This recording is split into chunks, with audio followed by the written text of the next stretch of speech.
Now we'll see another example of Fibonacci series. You all are aware about Fibonacci series. We will also import it in both interpreter as well as in a script file. So how to do it? Let's see.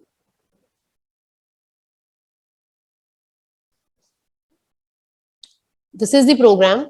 The illustration of module Fibonacci used to print Fibonacci series up to n.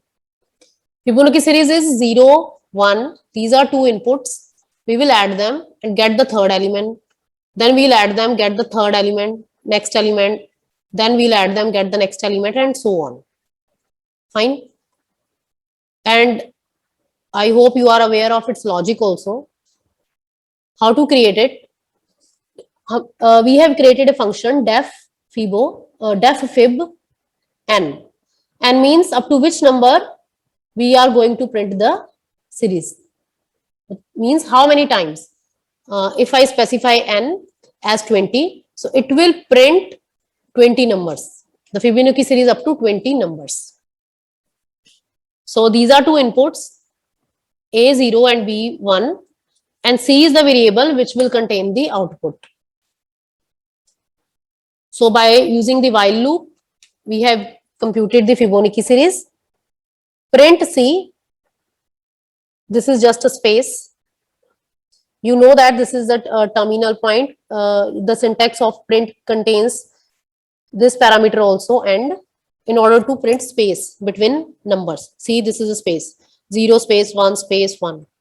If you don't put this, they will be joined like this, which will not look good. That's why we have marked a space over here. Fine.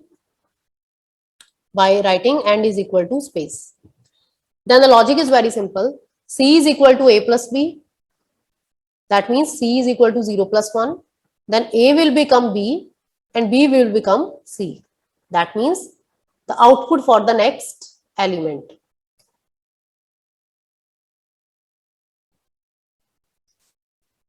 Output for the next element. C is equal to 0 plus 1, 1.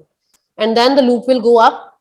Now A is 1, B is also 1. That means 1 plus 1, 2. A will be 1 and B will be 2. Next time, similar fashion, 2 plus A plus B, na? A is 1 and B is 2. That means it will be 3. So A will be 2 and B will be 3, and so on. It will print the entire series by doing this. And then at the end, we will return. So see here, we have just written return here. That means this function will be called in the interpreter. There is no return with the answer. It's an empty void. That means we will call this fib function in the interpreter. And in the next definition, and we have printed the result over here. Just see this. And in the next definition, def fibo, there must be a space, right space over here. This returns the Fibonacci series as a list up to n. So for that, we'll create a list, an empty list, A0, B1, C0, and fib series is equal to an empty list. And we will put elements in this list by using the append method. It's very simple. See how to do this. We'll write the logic while C less than n, fib.series.append C. We'll just write the answer in the list. We are appending it. Fib series is a list and append is a method. Fib series.append C. It will insert the answer in the list like an array. So the logic is same. C is equal to A plus B, A is equal to B, and B is equal to C. This is just a swapping. And then at the end, when the entire list will be created, see, first of all, these two elements will be written in the list.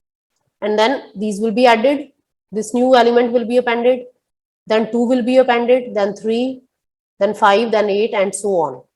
And at the end, this fib series will be returned to the calling function.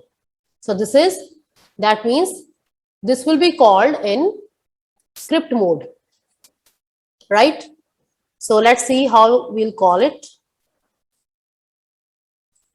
In the interpreter mode, we will call it like this: import Fibonacci. We will save this program with the name Fibonacci.py.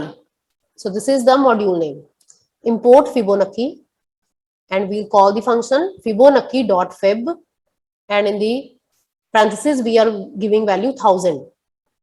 So see, it is printing the result up to 1000. 987 is the last element. Fine. Then Fibonacci.fib up to 100. So it is printing the result up to 100. The last element is 89. Similarly, for 10 elements, it will be 8.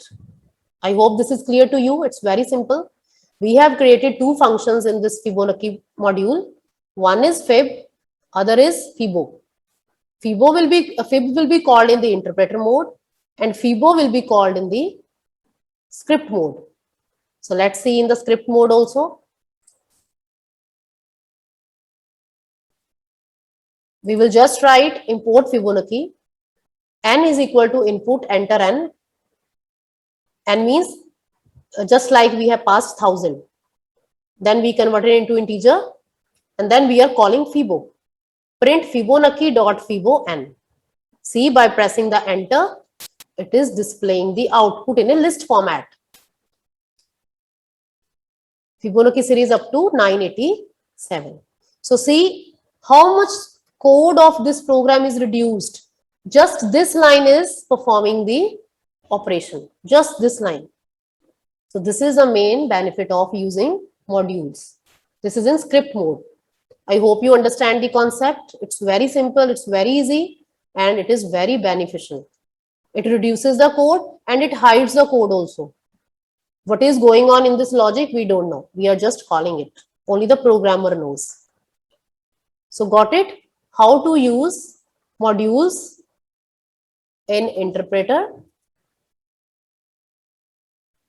as well as in scripts.